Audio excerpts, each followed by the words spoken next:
สวัสดีตอนเช้าท่านผู้ชมที่เคารพสบายดีท่านผู้ชมห้องข่าวโทรภาพแห่งชาติลาวยินดีต้อนรับทุกท่านเข้าสู่การนำเสนอข่าวเช้าอรุณวันใหม่ซึ่งพวกเราพบกันในมื้อนี้กงกับวันที่1กรกฎาคม2026เป็นมื้อทำอิฐของเดือนกรกฎเจ้าซึ่งในเดือนนี้ก็มีหลายวันที่สำคัญเจ้าซึ่งในนั้นก็มีวันที่20กรกฎาคมก็คือวันสร้างตั้งสหพันธ์แม่หญิงลาวพร้อมเดียวกันนั้นในเดือนกรกฎาคมก็จะมีกองประชุมใหญ่ของสื่อมวลชนทั่วประเทศครั้งที่1ซึ่งจะได้จัดขึ้นในระหว่างวันที่14-15กรกฎาคม2026นี้เจ้าซึ่งข่าวเช้าอรุณวันใหม่ของพวกเราในมื้อนี้ก็มีหลายข่าวที่จะนำเสนอให้ท่านผู้ชมได้ติดตามรับชมข่าวภายในข่าวท้องถิ่นข่าวกีฬาและข่าวต่างประเทศเจ้าท่านผู้ชมทำอินนี้เขาจะไปที่ทานนางเวียงทองศรีพดลรองประธานประเทศได้ต้อนรับการเข้าเยี่ยมคำนับอำลาของทานจองยองซูเอกอัครราชทูตแห่งสาธารณรัฐเกาหลีในโอกาสสำเร็จการปฏิบัติหน้าที่การทูตยูสาธารณรัฐประชาธิปไตยประชาชนลาวโอกาสนี้ทานนางเวียงทองศรีพดลได้แสดงความสมเสยและตีราคาสูงต่อผลสำเร็จในการปฏิบัติหน้าที่การทูตของทานจองยองชู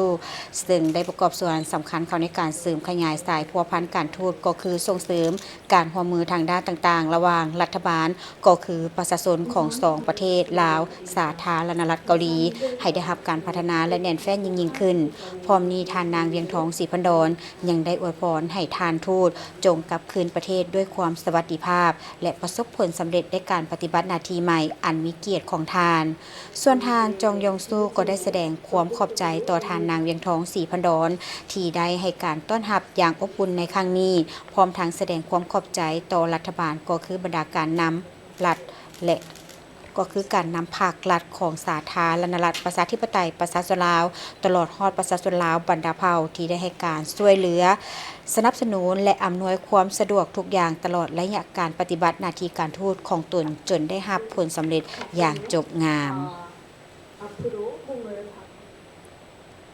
งานวางแสดงผลสำเร็จของการร่วมมือด้านการค้าการลงทุนอุตสาหกรรมนวัตกรรมและการพัฒนาธุรกิจในระดับภาคพื้นของโครงการแม่ของโกรธ2026ที่นครหลวงเวียงจันทน์แม่นได้ปิดลงด้วยผลสำเร็จโดยมีสื่อมวลชนเข้าร่วมเที่ยวชมผลิตภัณฑ์สินค้าตลอดระยะ5วันแม่นประมาณ 1,500 เทื่อคนภายหลังเปิดอย่างเป็นทางการในวันที่25มิถุนาผ่านมาฮอดวันที่29มิถุนา2026อยู่ที่ศูนย์การค้าบิ๊กซีนครหลวงเวียงจันทน์ก็ได้มีพิธีปิดงานดังกล่าวโดยการเข้าร่วมในพิธีทานอาจสะพังทองศรีพันดรเลขาคณะ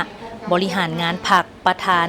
สภาประชาชนนครหลวงเวียงจันทน์ทานางพันธนาประกอบศาสตร์อุปทูตรักษาการสถานเอกอัครราชทูตแห่งราชอาณาจักรไทยประจำลาวมีผู้ประกอบการมีแขกที่มีเกียรติทั้งภายในและต่างประเทศเข้าร่วมในพิธีทานนางวันมณีพิมสารหัวหน้าแผนกอุตสาหกรรมและการค้านครหลวงเวียงจันทน์ก็ได้ขึ้นรายงานผลสำเร็จของงานวางแสดงการร่วมมือด้านการค้าการลงทุนอุตสาหกรรมนวัตกรรมและการพัฒนาธุรกิจในระดับภาคพื้นของโครงการแม่ของโกรธในปี 2026ซึ่งงานครั้งนี้ท่านผู้ชมแมนมีผู้ประกอบการทั้งภายในและต่างประเทศที่ได้นำเอาผลิตภัณฑ์จากหัวหน่วยจุลวิสาหกิจขนาดน้อยและกลางหรือว่า MSME และก็สินค้าที่ได้รับกาหมายสินค้า1เมือง1ผลิตภัณฑ์หรือที่เฮาฮู้จักกันดีก็แม่นสินค้า ODOP ทั้งหมดแมนจำนวน40หัวหน่วยในนั้นผู้ประกอบการจากราชอาณาจักรไทยแมนมี20หัวหน่วยและมีจากทางนครหลวงเวียงจันทน์แมน20หัวหน่วยมีมูลค่าการจราจรสินค้าทั้งหมดแมน2.5เนาะก็ไป2.5 ตึกกว่ากีบสำหรับงานวางแสดงและจำหน่ายสินค้าครั้งนี้จัดขึ้นภายใต้วิสัยทัศน์การสุขยุการเติบโตทางเศรษฐกิจการค้าการลงทุนการท่องเที่ยวระหว่างนครหลวงเวียงจันทน์กับบรรดาแขวงอ้อมข้างและประเทศในภาคพื้นแม่น้ำของโดยมีจุดประสงค์หลักแม้นเพื่อเป็นการสร้างเวทีให้แก่ผู้ประกอบการต่างๆได้มีโอกาสในการเข้าถึงในการพบปะผู้บริโภคโดยกงเพื่อเป็นการส่งเสริมการสร้างเครือข่ายพันธมิตรทางด้านการค้าหรือเป็นเอิ้นว่า business matching เนาะรวมทั้งการร่วมมือด้านโลจิสติกในภาคพื้นภายในและก็ภาคพื้นภายในงานดังกล่าวแม้นได้มีการพบปะและเซ็นบทบันทึกความเข้าใจ สัญญาซื้อขายล่วงหน้าระหว่างผู้ผลิตและผู้จำหน่ายทั้งหมดแม่น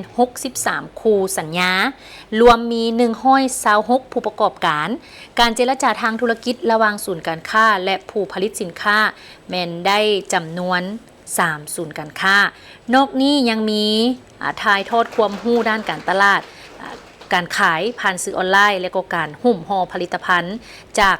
อาจารย์ผู้ที่เพิ่นมีประสบการณ์สูงจากราชอาณาจักรไทยซึ่งช่วยให้ผู้ประกอบการของนครหลวงเวียงจันทร์และก็สถาบันการศึกษาได้จำนวน70กว่าคนมีมวลชนเข้าร่วมเที่ยวชมผลิตภัณฑ์สินค้าตลอดระยะ5วันคือดังที่แจ้งมาแม่นประมาณ 1,500 เถื่อคนก็ถือว่าเป็นการหัดแน่นการร่วมมือการส่งเสริมการแลกเปลี่ยนทางด้านการค้าและก็ด้านอื่นๆเนาะนวัตกรรมการลงทุนอุตสาหกรรมและก็การพัฒนาธุรกิจในระดับภาคพื้นไปต่อที่กองประชุมทาบทามแผนยุทธศาสตร์ของโครงการเก็บกู้ระเบิดแห่งชาติระยะปี 2027-2036 โครงการเก็บกู้ระเบิดแห่งชาติและองค์การร่วมมือสากลญี่ปุ่นใจกล้าและห่างแผนยุทธศาสตร์ของคณะกรรมการเก็บกู้ระเบิดระยะปี 2027-2030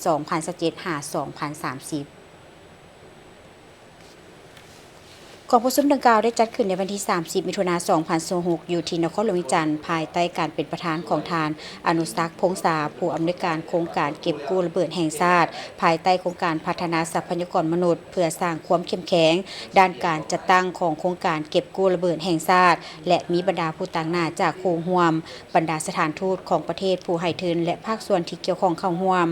จุดประสงค์ของกองประชุมแม่นเพื่อทาบทามห่างแผนยุทธศาสตร์ของโครงการเก็บกู้ระเบิดแห่งชาติระยะปี 2027-2030 เพื่อรับเอาคำคิดคำเห็นและข้อเสนอจากบรรดาคู่ร่วมงานของผู้ที่มีส่วนร่วมได้ส่วนเสียของโครงการเก็บกู้ระเบิดแห่งชาติให้มีส่วนร่วมในการปรับปรุงทางยุทธศาสตร์ร่วมกันแผนยุทธศาสตร์ดังกล่าวแม้นได้รับการพัฒนาขึ้นเป็นเอกสารแนวความคิดการสั่งรวมคำคิดคำเห็นอันสำคัญและคำตอบในแบบสอบถามจากบรรดาโครงการโครงการเก็บกู้ระเบิดแห่งชาติแขวงและห้องการใหญ่ของโครงการเก็บกู้ระเบิดแห่งชาติและบทเรียนที่พ้นเด่นจากการแลกเปลี่ยนด้านวิชาการกับ CMAC ห่างแผนยุทธศาสตร์ได้พัฒนาขึ้นเพื่อให้สอดคล้องกับยุทธศาสตร์แห่งชาติของแขนงการนโยบายการพัฒนาประเทศชาติที่เกี่ยวข้องและคำมั่นสัญญาต่อกับสากลรวมถึงสนธิสัญญาว่าด้วยการเกิดห้ามระเบิดลูกวาน CCM โดยการสนับสนุนด้านวิชาการจากองค์การใจกล้าผลนะครับจากการปรึกษาหารือในครั้งนี้จะถูกนำไปพัฒนาเข้าในแผนยุทธศาสตร์ระยะยาวตั้งแต่ปี 2027-2030 ในระหว่างกองประชุมทาบทามห่างแผนยุทธศาสตร์บรรดาคู่ร่วมพัฒนาแต่ละภาคส่วนได้ประกอบคำคิดคำเห็นและสร้างสรรค์เข้าในห่างบทยุทธศาสตร์ดังกล่าวซึ่งคำคิดคำเห็นจะได้รับการทบทวนและเสื่อมสารเข้าในห่างแผนยุทธศาสตร์อย่างรอบคอบและจะถูกพัฒนาขึ้นเป็นแผนยุทธศาสตร์ฉบับสมบูรณ์ภายหลังการปรึกษาหารือและเป็นเอกภาพร่วมกันแผนยุทธศาสตร์ปี 2027-2030 ฉบับสมบูรณ์จะเฮ็ดหน้าที่เพื่อเป็นแนวทางในการเสริมสร้างด้านขีดความสามารถขององค์กรและเสริมขยายประสิทธิภาพประสิทธิผลในการปฏิบัติงานขององค์การให้มีความยืนยงสมาคมนักข่าวแห่งสปป.ลาวและองค์การแค่นานาชาติประจำลาวได้จัดสุดฝึกอบรมการรายงานข่าวปัญหาสีเขียวให้แก่ผู้นำใช้สื่อสังคมออนไลน์ของตนทั่วไปซึ่งภายใต้โครงการสร้างความเข้มแข็งให้แก่สื่อมวลชนโดยการมีส่วนร่วมขององค์การจัดตั้งมหาชนและองค์การจัดตั้งทางสังคมเพื่อการพัฒนาสีเขียวในสปป.ลาวสำหรับสุดฝึกอบรมดังกล่าวแมนได้จัดขึ้นในวันที่29 มิถุนายน 2026 อยู่นครหลวงเวียงจันทร์โดยการเข้าร่วมของทานสวรรครราชมนตรีประธานสมาคมนักข่าวแห่งสปป.ลาวท่านางบัวคำดวงปัญญาหัวหน้าโครงการแกมเซลองค์การแค่นานาชาติประจำลาวพร้อมนี้ก็ยังมีสัมมนากรเข้าร่วมทั้งหมดแมน45 คนเป็นหญิง22 คนสำหรับโครงการสร้างความเข้มแข็งให้แก่สื่อมวลชนโดยการมีส่วนร่วมขององค์การจัดตั้งมหาชนและองค์การจัดตั้งทางสังคมเพื่อการพัฒนาสีเขียวในสปป.ลาวแม้นเพื่อเป็นการสุกยู่ การมีส่วนร่วมของนักข่าวของลาวและการมีส่วนร่วมขององค์การจัดตั้งมหาชนองค์การจัดตั้งทางสังคมและผู้นำใช้สื่อสังคมออนไลน์ทั่วไปในระยะอีก2 ปีข้างหน้าโดยพยายามสุ่มใส่ที่เป้าหมายอยู่3แขวงในสปปลาวนั่นก็คือนครหลวงเวียงจันทน์แขวงหลวงพระบางและแขวงจำปาสักซึ่งจะได้รับการสนับสนุนเนาะเป็นการได้รับการสนับสนุนจากสหภาพยุโรปหรือว่า EU โครงการนี้แม้นจะสร้างความเข้มแข็งให้แก่นักข่าวหญิงและชายซึ่งต่างหน้าให้บรรดาภาคเหนือภาคกลางภาคใต้และจากองค์การจัดตั้งมหาชนองค์การจัดตั้งทางสังคมรวมทั้งผู้นำใช้สื่อสังคมออนไลน์ทั่วไปด้วยการยกระดับทักษะวิชาชีพรวมทั้งความสามารถด้านดิจิตอลเครื่องมือเทคโนโลยีที่พ้นเด่นขึ้นและการผลิตเนื้อในสื่อมวลชนข้อมูลข่าวสารโดยการส่งเสริมการรายงานที่มีความรับผิดชอบและเป็นมืออาชีพเกี่ยวกับปัญหาการพัฒนาแบบยืนยงการฝึกอบรมครั้งนี้ก็แมนเพื่อให้ผู้เข้าร่วมได้แลกเปลี่ยนบทเรียนเกี่ยวกับการพัฒนาสีเขียวโดยผ่านหลักสูตรมาตรฐานการรายงานข่าวสีเขียวเน้นใส่เทคนิคการเก็บกำข้อมูลการวิเคราะห์การตั้งหัวข้อข่าวและการเขียนข่าวสำหรับสื่อออนไลน์แบบใหม่โดยนำใช้เครื่องมือเทคโนโลยีที่ทันสมัยเช่นว่า AI หรือว่าปัญญาประดิษฐ์ที่เป็นเครื่องมืออำนวยความสะดวกให้แก่ผู้เข้าร่วมในการสร้างเนื้อในได้อย่างมีประสิทธิภาพหรือว่าผลิตภาพหลายขึ้นเข้าใจเกี่ยวกับบทบาทเพศเพื่อการมีส่วนร่วมในการปกปักรักษาสิ่งแวดล้อมเข้าใจในจรรยาบรรณนักข่าวการนำใช้หลักภาษาลาวในสื่อให้มีความเหมาะสมและถูกต้องกฎหมายสื่อมวลชนนอกจากนั้นยังได้เน้นในการผลิตเนื้อใน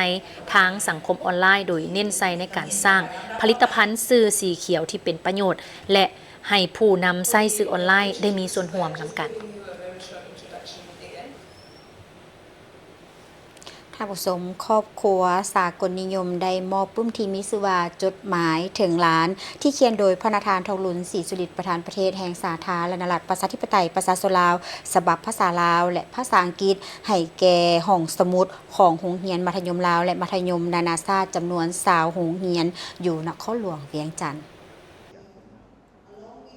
ในวันที่29มิถุนายน2026ที่สถาบันการต่างประเทศครอบครัวทานสุธรรมสากลนิยมและทานนางมะไลเวียงสากลนิยมได้มอบปื้มที่มีชื่อว่า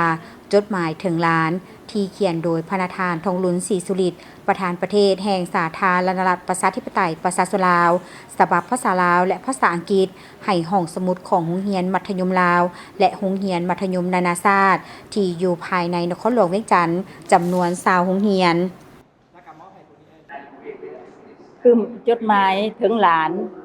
แมนเขียนโดยทานทองรุ่นศรีสุริตตั้งแต่ปี2014ฮอด2019เวลาเพิ่นเขียนน่ะมันเพิ่นเขียนเวลาเพิ่นเดินทางไปร่วมกองประชุมอยู่ต่างประเทศเขียนอยู่เทิงยนต์คือปึกเพิ่นได้เว้าค่ะและแม่นปึ้มนี้มันเพิ่นเขียนให้หลานเพิ่นเขียนให้หลานเพื่อว่าให้เขาเจ้ามีแรงบันดาลใจในการต่อสู้หำเฮียนให้เขาเจ้าได้เห็นว่าในชีวิตของเพิ่นหั่นน่ะคือข้าพเจ้าได้เว้าไปเป็นย่าง2ชั่วโมงเพื่อว่าไปโรงเรียนหรือจะเห็นว่าความลำบากกากรรมของเพิ่นน่ะนะมันจะเพิ่นอยากสะท้อนให้พวกลูกหลานได้เห็นว่าชีวิตมันต้องมีการต่อสู้แล้วเพิ่นหันจากที่ว่าลูกหลานของประชาชนที่อยู่บ้านนอกห่างไกลอยู่หน้าจรนะซบเบาพุ่นน่ะ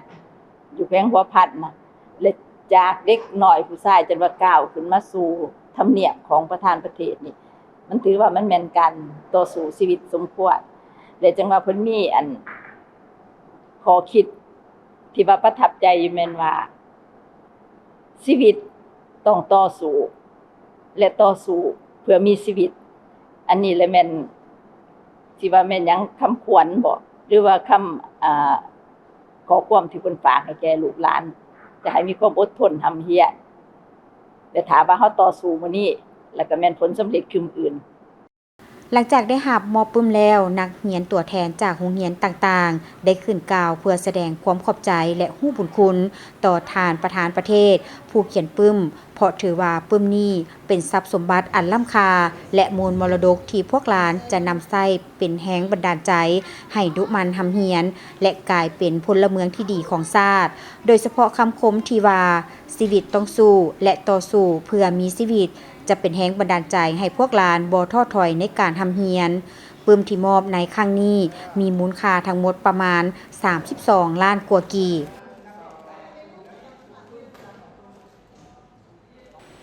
สภาการค้าและอุตสาหกรรมฝรั่งลาวร่วมกับมหาวิทยาลัยแห่งชาติลาวสถานทูตฝรั่งประจำลาวได้มีการจัดงานสัมมนาด้านการท่องเที่ยวและการบริการขึ้นเป็นครั้งทำอิฐในวันที่25มิถุนายน2026ที่ผ่านมาอยู่ที่มหาวิทยาลัยแห่งชาติลาวให้เกียรติเข้าร่วมกล่าวเปิดงานโดยปริญญาเอกนางทองมาลาโพสีคำหัวหน้าคณะวิชา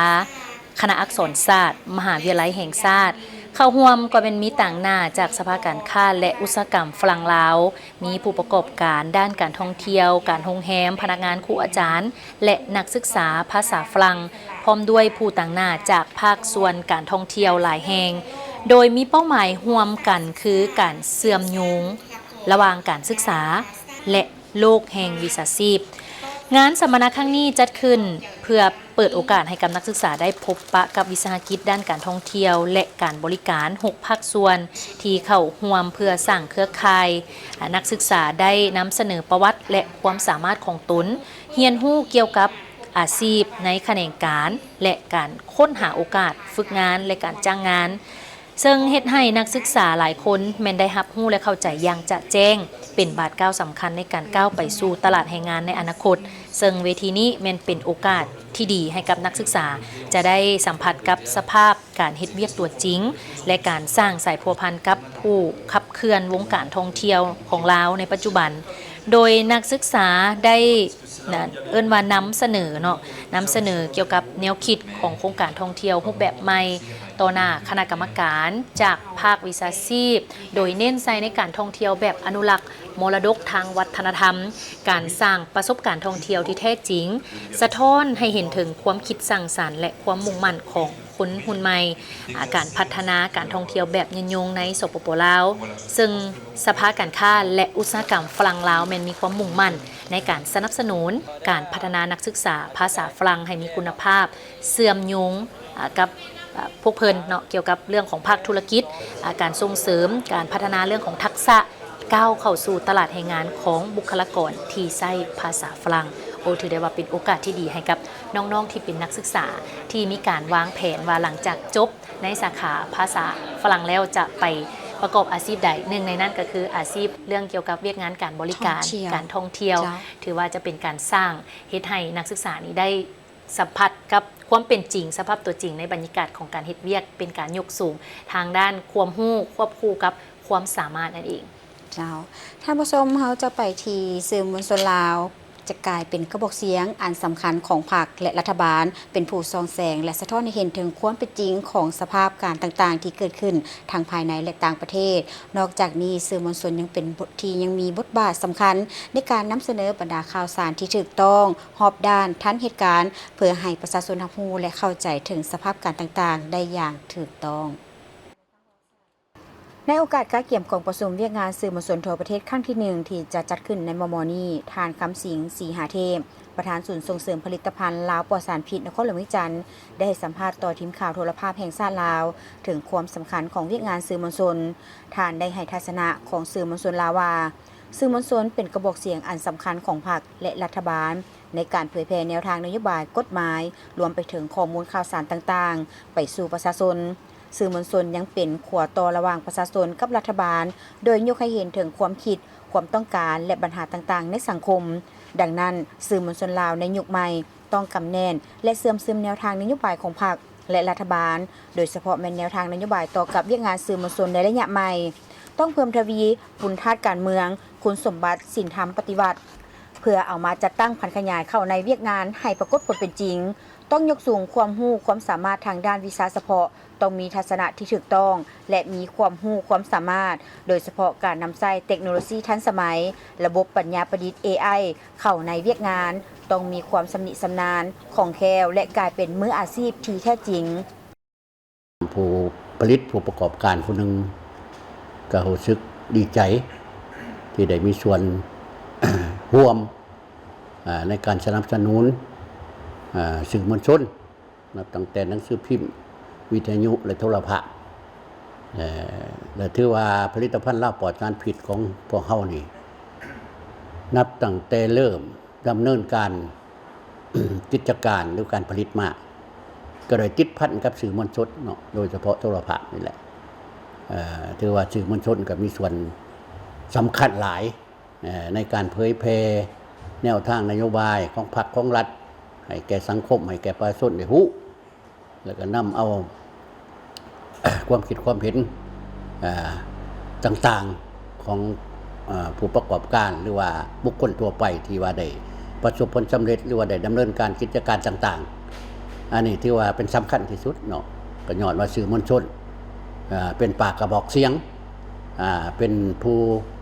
เอิ้นว่าพาหนะที่เฮ็ดให้สังคมได้รู้อย่างกว้างขวางอยู่ทั้งภายในและต่างประเทศแล้วก็เป็นบอนที่ว่าได้เผยแพร่ผลสำเร็จหรือว่ากิจการต่างๆของสังคมก็ให้ทั่วโลกให้ทุกคนได้รู้เป็นสื่อการใจกลางที่ว่าสำคัญที่สุดข้าพเจ้าเข้าใจว่าสำคัญที่สุดดังนั้นในฐานะที่ผู้หนึ่งที่ได้ร่วมไม้ร่วมมือกับสื่อมวลชนทุกแขนงการเป็นอย่างดีข้าพเจ้าก็รู้สึกดีใจเห็นว่าสื่อมวลชนลาวเฮานี่ก็ถือว่ามีอายุยาวนานและว่าซั่น76 ปีว่าซั่นเนาะพร้อมนั้นสื่อมวลชนต้องเอาใจใส่ยกระดับความรู้และทักษะด้านภาษาต่างประเทศให้สูงขึ้นเพื่อสามารถเข้าถึงค้นคว้าและติดตามแหล่งข่าวสารจากสื่อต่างประเทศได้อย่างกว้างขวางสามารถตรวจสอบข้อมูลจากหลายแหล่งที่วิเคราะห์และนำเสนอข่าวสารสากลได้อย่างถูกต้องรอบด้านและทันสมัยสื่อมวลชนก็ถือว่าได้เฮ็ดหน้าที่อันนี้ของเพิ่นก็ถือโอกาสนี้แสดงความขอบอกขอบใจและผู้บุญคุณต่อสื่อมวลชนทุกแขนงการที่ได้ให้การเผยแพร่สนับสนุนก็ว่าแม่นเนาะให้คนลาวเฮานี่ได้ฮู้ได้คนลาวเฮาได้ส่งใช้ผลิตภัณฑ์ลาวปลอดสารพิษดังนั้นน่ะสื่อมวลชนเฮานี่ถือว่าตอนนี้เพิ่นก็อันนั้นได้เด้เพิ่นก็พัฒนาไปหลายแล้วเด้เนาะมีเบิ่งอยู่ในมือถือก็ได้เนาะมีส่งข่าวไปทางใดก็ได้มีโฆษณาไปทางใดก็ได้อันนี้เพิ่นก็ก้าวหน้าไปสู่การนำใช้ AI เนาะในการหันเป็นดิจิตอลนี่ก็คือเรื่องธนาคารเรื่องหยังต่างๆเฮานี่แหละมันก็ล้วนแล้วแต่เป็นว่าเป็นดิจิตอลหมดแล้วเงินเฮาก็บ่ได้ถือมีอยู่ในมือถือนี่ไปจ่ายนำใดก็ง่ายขนาดไปซื้อผักนี่ก็ยังจ่ายได้อันนี้ก็ถือว่าก้าวหน้าหลายใดเนาะมันบ่คือเมื่อก่อนนี่ต้องพกเงินไปได้ที่นี่บ่พกเงินแล้วเอาข้าพเจ้าคิดว่าในตอนหน้าในอาเซียนเฮานี่ก็อาจจะสะดวกสบายหลายแหละบ่ต้องถืออีหยังนะถือแต่มือถือนี่ไป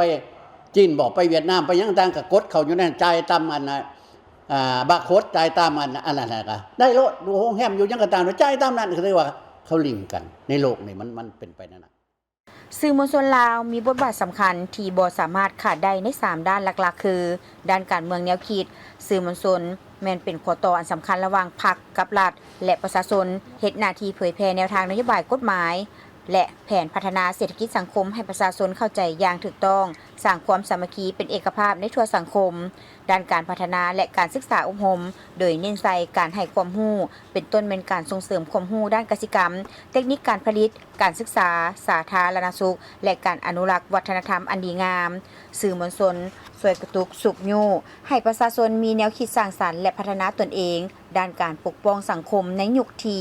ข่าวปลอมแพร่ระบาดสื่อมวลชนลาวที่เป็นทางการมีหน้าที่เป็นสนามรบแนวคิดเพื่อตอบโต้ข้อมูลที่บิดเบือนสนองความจริงความสงบความเป็นระเบียบเรียบร้อยให้แก่สังคม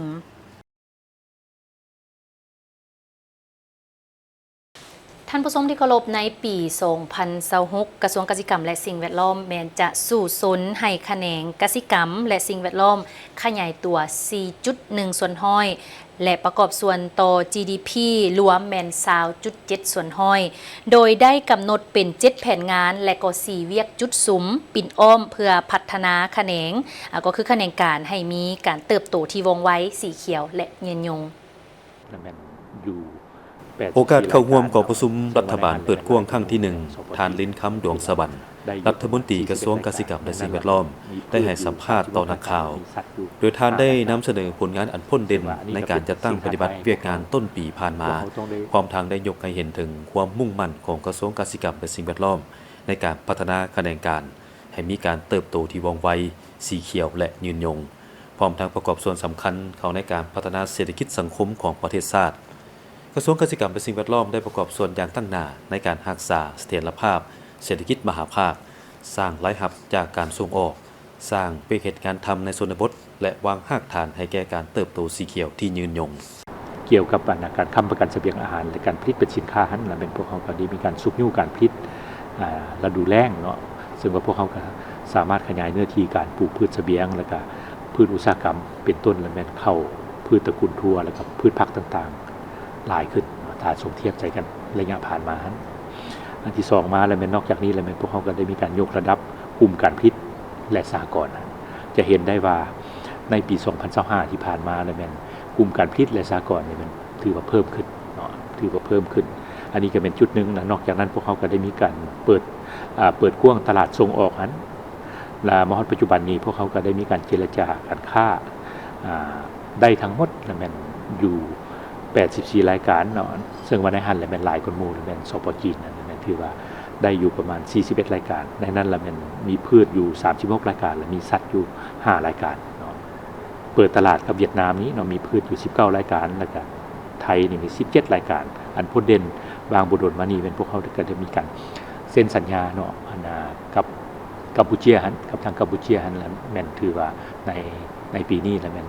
เมื่อก่อนนี้แล้วแม่นถือว่าพวกเขาก็ได้ส่งผลผลิตของตกลงว่าต้องได้มีการส่งผลผลิตจากสปป.ลาวของพวกเขานี่ไปทางกัมพูชีนี่ประมาณ6รายการและทางกัมพูชีก็แม่นจะเอาสินค้าของกัมพูชีนี่ส่งผ่านสปป.ลาวนี่ไปจีนถึง6รายการเนาะอันนี้ก็แม่นมีการแลกเปลี่ยนซึ่งกันและกันและนอกจากนั้นแล้วแม่นพวกเขาก็ได้มีการส่งออกพืชผลิตภัณฑ์พืชใน5เดือนที่ผ่านมาก็ถือว่าปฏิบัติได้ประมาณ$752 ล้านสหรัฐเท่ากันกับ 62.6% ของแผนการอันนี้ก็ถือว่าถ้าว่าหมดปีก็คาดคะเนว่าพวกเขาจะได้ตามแผนการที่ว่ากำหนดไว้นั้นและการส่งออกสัตว์และผลิตภัณฑ์สัตว์แล้วมันได้อยู่ประมาณ 81.21 ล้านสหรัฐเท่ากันกับ 40% ของแผนการในระยะผ่านมาฮอดปัจจุบันนี้ถือว่า6เดือนต้นปีมันพวกเขาได้หลายสมควรนอกจากนั้นก็ยังมีการส่งออกไม้ผลิตภัณฑ์ไม้มีการขึ้นทะเบียนออกใบตาดินถือว่าปฏิบัติได้ตามแผนการของปีนี้สำหรับทิศทางแผนการ6เดือนท้ายปี 2026 ทานลิ้นคำดวงสวรรค์ให้ฮู้ตื่นบ่าอิงตามมติกองประชุมครั้งปฐมฤกษ์ของรัฐบาลสุดที่10และทิศ4นำของทานประธานประเทศกระทรวงเกษตรกรรมและสิ่งแวดล้อมได้เอาใจใส่จัดตั้งปฏิบัติตามคำควรยกสูงจิตใจมุ่งมั่นพัฒนาอย่างแห่งกล้าตั้งหน้าสร้างเศรษฐกิจเอกราชเป็นเจ้าตัวเองนำใส่ทุกทายแหงอย่างมีประสิทธิผลพัฒนาเศรษฐกิจสังคมตามทิศว่องไวสีเขียวและยืนยงในปี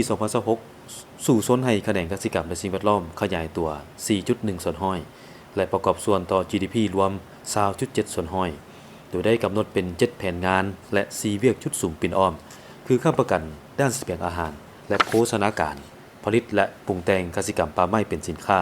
คุ้มครองปกปักรักษาและนำไส้ป่าไม้จัดสรรและคุ้มครองที่ดิน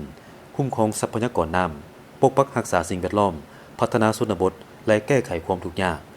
ส่วน4เวียกชุดสุ่มปิ่นอ้อมได้แก่ปรับปรุงสร้างกฎหมายใหม่ปรับปรุงกงจักรและพัฒนาบุคลากรสืบต่อร่วมมือ2ฝ่ายหลายฝ่ายและสนธิสัญญาสากลพร้อมเดียวกันก็ได้กำหนด7หน้าเวียกชุดสุ่มคือด้านนิติกรรมด้านการผลิตด้านโครงสร้างพื้นฐานด้านการคุ้มครองสิ่งแวดล้อมด้านการคุ้มครองป่าไม้โดยเพิ่มทวีการคุ้มครองป่า3ประเภทอย่างหัดกลุ่มสกัดกั้นการบุกรุกทำลายป่าเพื่อโน้มเอียงให้บรรลุคาดหมายปกหุ้ม70 ส่วนห้อยด้านการพัฒนาชนบท หันทิศการนำไส้ทุนฮอนทุนภายใน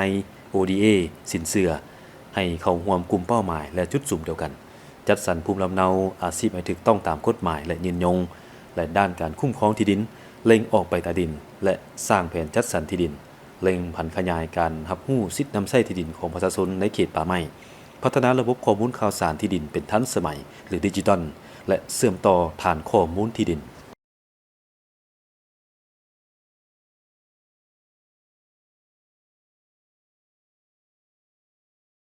ท่านผู้ชมมาต่อที่ข่าวที่หลายๆคนโดยเฉพาะผู้ใช้สื่อสังคมออนไลน์บางคนก็ตกเป็นเหยื่อมาเบิงข่าวนี้เป็นการส่งตัวกลุ่มแก๊งสแกมเมอร์จำนวน115 คนให้กลุ่มตำรวจคุ้มครองคนต่างประเทศดำเนินคดีต่อซึ่งทางเจ้าหน้าที่แผนกตำรวจคุ้มครองคนต่างประเทศห้องสันติบาลร่วมกับทางแผนกตำรวจเศรษฐกิจห้องตำรวจกองบัญชาการปกส.แขวงคำมวนเพิ่นได้นำส่งตัวผู้ถูกหาซ่อโกงทรัพย์ทางโทรคมและการสื่อสารหรือที่เฮาฮู้จักกันดีก็แม่นกลุ่มแก๊งสแกมเมอร์นั่นเองมีจำนวนทั้งหมดที่กล่าวมา115 คนแม่นเป็นหญิง7 คนซึ่งในมมนี้ทางกลุ่มคุ้มครองคนต่างประเทศกลุ่มใหญ่สันติบาลกระทรวงป้องกันความสงบได้ดำเนินคดีไปตามขั้นตอนผู้ถูกหาจำนวนดังกล่าวทางเจ้าหน้าที่ปกส.แขวงคำมวนได้กักตัวในวันที่20 มิถุนายน 2026ที่ผ่านมาอยู่ที่ห้านคาราโอเกะหรือว่า KTV เซียวตงบูซึ่งตั้งอยู่บ้านนาคำเมืองหนองบกแขวงคำมวนสามารถจับตัวเป้าหมายได้65 คนมีสัญชาติจีนจำนวน54 คนสัญชาติเมียนมาจำนวน7 คนในนั้นแม่นเป็นหญิง3 คน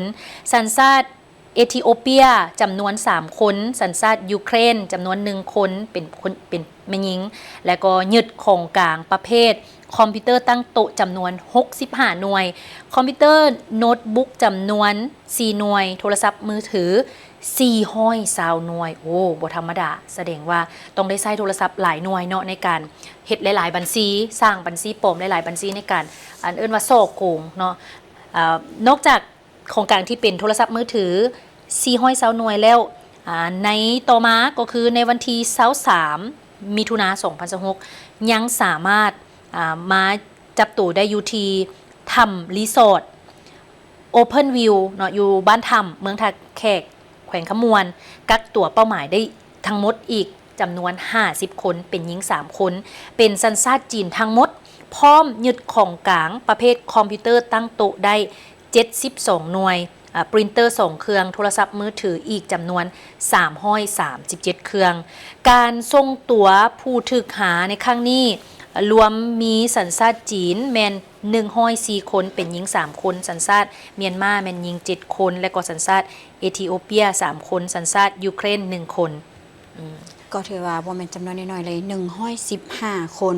สำหรับกลุ่มแก๊งดังกล่าวก็ได้สร้างความเสียหายอย่างหลวงหลายให้แก่ประเทศชาตินั่นก็คือการต่อต้มหลอกลวงทางด้านการทางการเงิน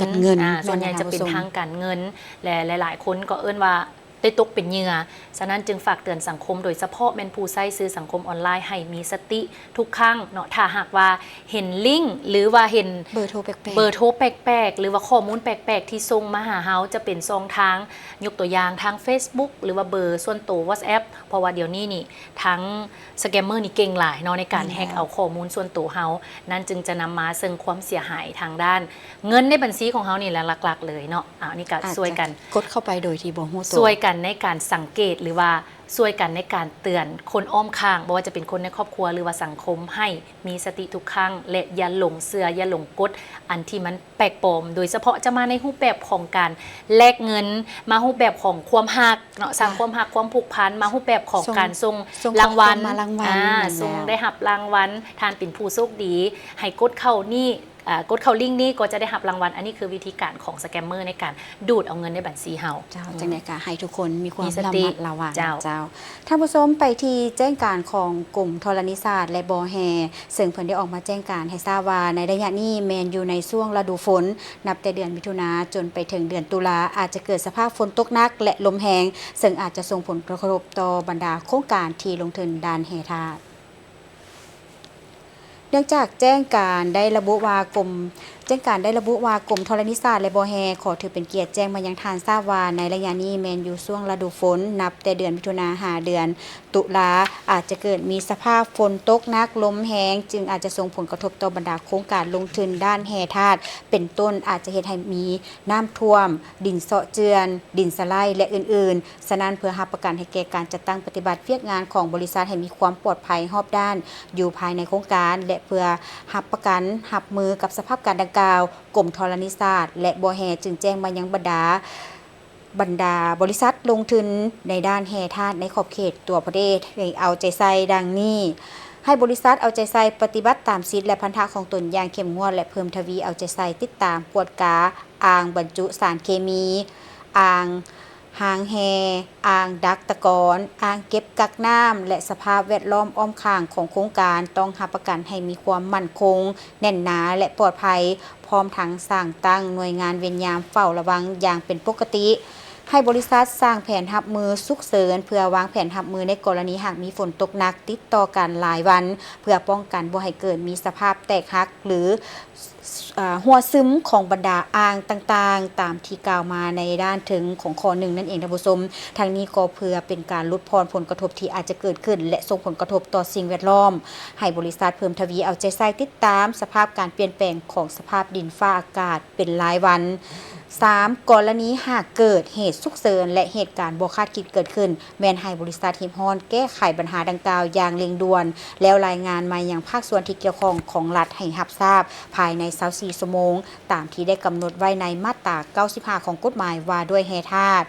4. ในกรณีหากกฎพบว่าบริษัทหากละเมิดเหมือนเสยหรือบ่ปฏิบัติตามกฎหมายสัญญาระเบียบการคำแนะนำและแจ้งการของกรมธรณีศาสตร์และบ่อแห่ซึ่งพาให้เกิดมีผลกระทบต่อชีวิตและทรัพย์สิน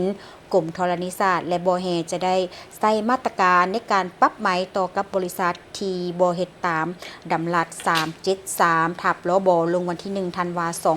2023โดยบ่จำเป็นต้องแจ้งเตือนอีกหรือกล่าวไปถึงการสั่งโจะหรืออาจจะก้าวไปถึงการสั่งโจะโครงการสัวขาวเพื่อให้บริษัทได้ปรับปรุงแก้ไขข้อบกพร่องดังกล่าวของตนไปข่าวทางแขวงพงศลีท่านผู้ชมศาลประชาชนแขวงพงศลีได้เปิดสุดฝึกอบรมกับทีเกี่ยวกับการค้นคว้าคดีแพงขั้นต้น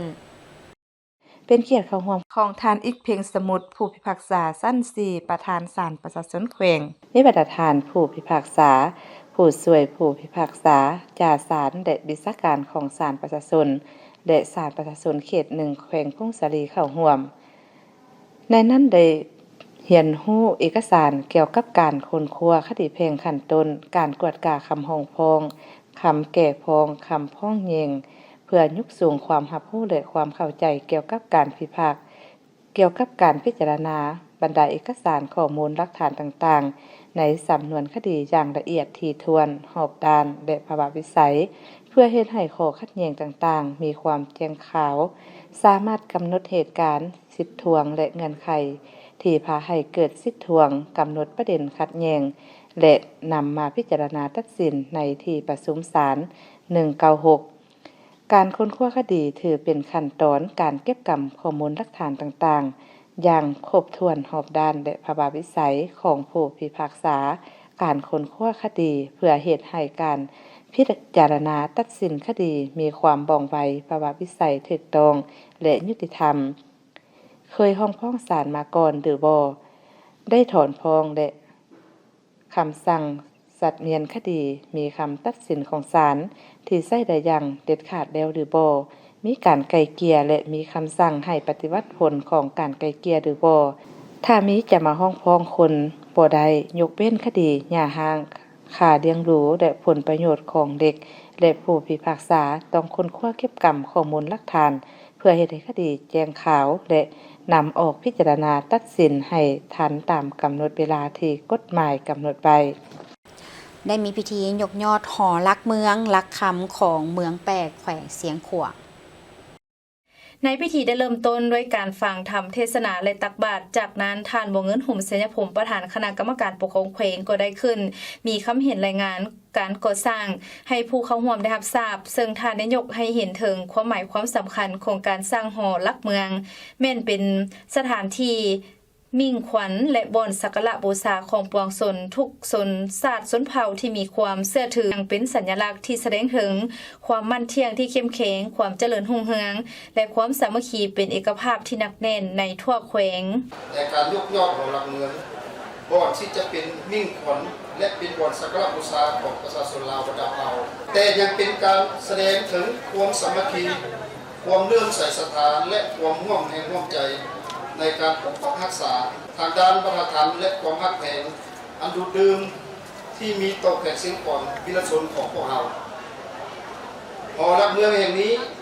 บ่เพียงแต่เป็นสิ่งที่สร้างทางสถาปัตยกรรมที่งดงามเท่านั้นแต่แม่ศูนย์รวมจิตใจแสดงถึงสัญลักษณ์ความมั่นคงความสามัคคีปองดองและความเจริญรุ่งเรืองศรีวิไลของประชาชนลาวบรรดาเผ่าในแข่งเส้นกว่าของพวกเราท่านให้ฮู้อีกว่าหอลักเมืองได้เริ่มลงมือก่อสร้างมาแต่เดือนมิถุนายน 2025ซึ่งมีมูลค่าการก่อสร้างทั้งหมด92 ล้านกว่ากีบโดยจะใช้เวลาก่อสร้างทั้งหมดประมาณ1 ปี 2 เดือนซึ่งแม่นบริษัทผู้สลาดวิจิตรศิลป์ลาวก่อสร้างและซ่อมแปลงเคหสถานจำกัดเป็นผู้รับเหมาก่อสร้างมาฮอดปัจจุบันนี้แม่นสามารถปฏิบัติได้แล้ว 70.84 ส่วนห้อยซึ่งงบประมาณในการก่อสร้างแม่นนำใช้งบประมาณของแขวงและการระดมทุนจากทั่วสังคมเป็นต้นแม่นบรรดาบริษัทห้างร้านและบุคคลทั่วไปจากนั้นก็ได้ดำเนินพิธีการยกยอดหอหลักเมืองขึ้นอยู่หออย่างเป็นทางการประธานคณะบริหารงานศูนย์กลางสหพันธ์แม่ยิงลาวพร้อมคณะได้เคลื่อนไหวเยี่ยมยามและเฮ็ดเวียกอยู่แขวงไซสมบูรณ์เนื่องในโอกาสที่ท่านนางอาลีวงโนบุญธรรมกรรมการศูนย์กลางภาคประธานคณะบริหารงานศูนย์กลางสหพันธ์แม่ยิงลาวพร้อมด้วยคณะได้ลงเคลื่อนไหวเยี่ยมยามและเฮ็ดเวียกอยู่แขวงไซสมบูรณ์ในตอนเช้าของวันที่29มิถุนายน 2026นี้อยู่ที่ห้องรับรองของว่าการแขวงโดยให้เกียรติต้อนรับของท่านทองวันธรรมวงศ์ห้องเลขาพรรคแขวงหัวหน้าคณะจัดตั้งแขวงพร้อมด้วยประธานห้องประธานสหพันธ์แม่ยิงแขวงได้สมบูรณ์ให้การต้อนรับอย่างอบอุ่นโอกาสนี้ท่านนางอาลีวงศ์นอบุญธรรมประธานคณะบริหารงานศูนย์กลางสหพันธ์แม่ยิงลาวได้แจ้งจุดประสงค์ให้ท่านห้องเลขาพรรคแขวงได้สมบูรณ์พร้อมด้วยคณะได้รับทราบซึ่งจุดประสงค์ในการลงเคลื่อนไหวเยี่ยมยามและเฮ็ดเวียกในครั้งนี้ก็เพื่อเป็นการโฆษณาเผยแพร่ผลสำเร็จกองประชุมใหญ่ผู้แทนแม่ยิงลาวทั่วประเทศครั้งที่9และสุขยุติดตามเวียกงานสหพันธ์แม่ยิงแขวงได้สมบูรณ์พร้อมทั้งเข้าร่วมขบวนการดำเนินการให้วัคซีนพร้อมนี้ท่านยังได้ลงเคลื่อนไหวเยี่ยมยามติดตามและสุขยุขบวนการให้วัคซีนยอดยากันพยาธิโปลิโอและศูนย์สุขภาพแม่เด็กกระทรวงสาธารณสุขยังได้ขึ้นเผยแพร่ข้อมูลเกี่ยวกับการปกป้องเด็กโดยการให้วัคซีนเด็กน้อยตามตารางที่แพทย์แนะนำกับอำนาจการปกครองบ้านและชุมชนสนทนาเกี่ยวกับบทบาทหญิงชายในการดูแลเด็กและการตัดสินใจเกี่ยวกับการซักยาป้องกันพยาธิต่างๆอยู่ที่บ้านผาสงบบ้านทงคูนและบ้านอ้อมเมืองอนุวงศ์แขวงเทศสมบูรณ์ตื่มอีก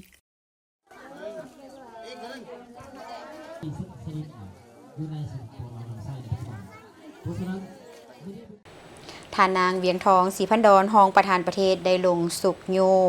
พื้นฐานการผลิตกสิกรรมอยู่ที่เมืองหนองบกแขวงคำมวน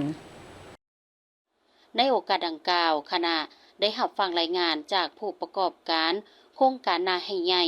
เกี่ยวกับการปลูกข้าวเป็นสินค้าโดยเฉพาะแม่นสภาพรวมรูปแบบการผลิตและการนำใช้เทคนิคทันสมัยเข้าในการปลูกข้าวซึ่งเนื้อที่โครงการในเมื่อก่อนเป็นพื้นที่ถูกน้ำท่วมเป็นประจำทุกปีจนฮอดท้ายปี 2016 ได้เริ่มบุกเบิกและพัฒนาเป็นนาให้ใหญ่จำนวน310เฮกตาร์ในนั้นเนื้อที่ของประชาชนได้มีส่วนร่วมเข้ากับโครงการ35ครอบครัวมี130เฮกตาร์และเนื้อที่ของบริษัท180เฮกตาร์โครงการสามารถปลูกข้าวได้2ฤดูและได้พัฒนาปรับปรุงพื้นที่อย่างต่อเนื่องเพื่อให้ระบบน้ำเข้าถึงทั่วถึงและเพิ่มประสิทธิภาพการผลิตตลอดระยะ10ปี2016-2026ผ่านมาบริษัทได้ผลิตและจำหน่ายข้าวทางภายในและส่งออกไปขายหลายประเทศเช่นประเทศเนเธอร์แลนด์สวีเดนอิตาลีเวียดนามและจีนรวมปริมาณหลายร้อยต้นสามารถสร้างรายรับกว่า5 ตื้อกีบนอกจากนั้นยังสามารถสร้างรายรับจากการอัดเฟืองและการขายปลาธรรมชาติอีกเป็นจำนวนหลาย พร้อมกันนี้ผู้ประกอบการยังได้เสนอขอการช่วยเหลือและสุขอยู่จากภาครัฐในการก่อสร้างคลองเมืองเพิ่มเติมติดตั้งจักสูบน้ำเพิ่มสนับสนุนแหล่งทุนกู้ยืมและนโยบายอำนวยความสะดวกด้านการนำเข้าเครื่องจักรฝุ่นและปัจจัยการผลิตอื่นๆในโอกาสนี้ท่านนางเวียงทองศรีพันดอนได้แสดงความสมเสยต่อผู้ประกอบการที่มีความกล้าคิดกล้าเฮ็ดและลงทุนบุกเบิกพื้นที่6 ห้างให้กลายเป็นพื้นฐานการผลิตขนาดใหญ่ที่สร้างผลผลิตและรายรับเพิ่มขึ้นทุกปีท่านได้เน้นว่าเมืองหนองบกเป็นเมืองวิลชนและเป็นอู่เข้าอู่ปลาที่สำคัญของแขวงขมวนดังนั้นการพัฒนานาให้ใหญ่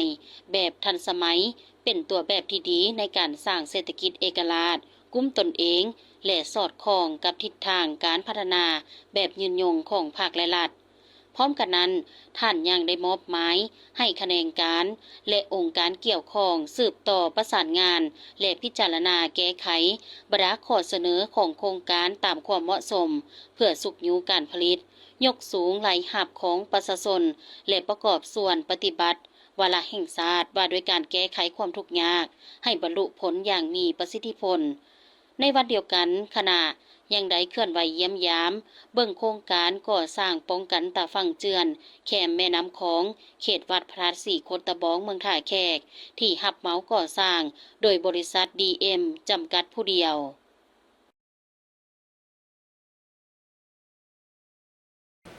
ได้มีพิธีประกาศคณะกวดกาผักแขวงสารวันเป็นหน่วยผักปลอดสายเข้มแข็งและนักแน่นเป็นสำนักงานตัวแบบทางด้านวัฒนธรรมท่านพนมพรศรีวิชัยห้องประธานคณะกวดกาผักองค์การกวดกาลัดแขวงได้รายงานให้ฮู้ถึงการจัดตั้งปฏิบัติแผนการก่อสร้างคณะกวดกาผักแขวงเป็นสำนักงานตัวแบบทางด้านวัฒนธรรมในระยะผ่านมาซึ่งได้เอาใจใส่ในการก่อสร้างอย่างต่างหน้าตาม12มาตรฐานเป็นต้นพนักงานรัฐกรต้องกำแนนนโยบายของพรรคกฎหมายของรัฐมีสมาชิกพรรคกว่า70 ส่วนห้อยขึ้นไปได้รับนามยศติดพันกับกระบวนการต่างๆเป็นต้นหน่วยพรรคปลอดภัยเข้มแข็งหนักแน่นและกระบวนการแข่งขันหักศาสตร์พัฒนาพนักงานรัฐกรต้องปฏิบัติการเคลื่อนไหวเวียกงานมีประสิทธิภาพประสิทธิผลการนำใส่งบประมาณของรัฐรายรับรายจ่ายให้ถูกต้องตามระเบียบการที่เกี่ยวข้องเอาใจใส่ตามปรากฏการณ์ย่อท่อสลาดบางหลวงบ่อหลินกินฟุ่มเฟือยมิกศูนย์ข้อมูลข่าวสารห้องข่าวหน่วยศิลปะวรรณคดีห้ามโฆษณาเผยแพร่วัฒนธรรมที่เป็นผิดภัยต่อสังคมพนักงานรัฐกรต้องแต่งกายสุภาพเรียบร้อยมีความปลอดภัยสะอาดจบงามตามทิศสีเขียวยืนยงดำรงชีวิตปลอดใส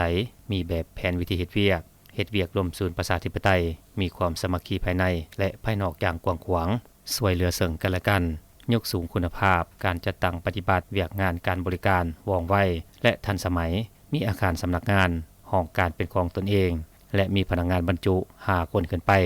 สั่งรวมแล้วผ่านการจัดตั้งปฏิบัติตามตัวสีวัด12มาตรฐานของการสร้างกรมกองวัฒนธรรมเห็นว่าปฏิบัติได้99 กว่าส่วนห้อย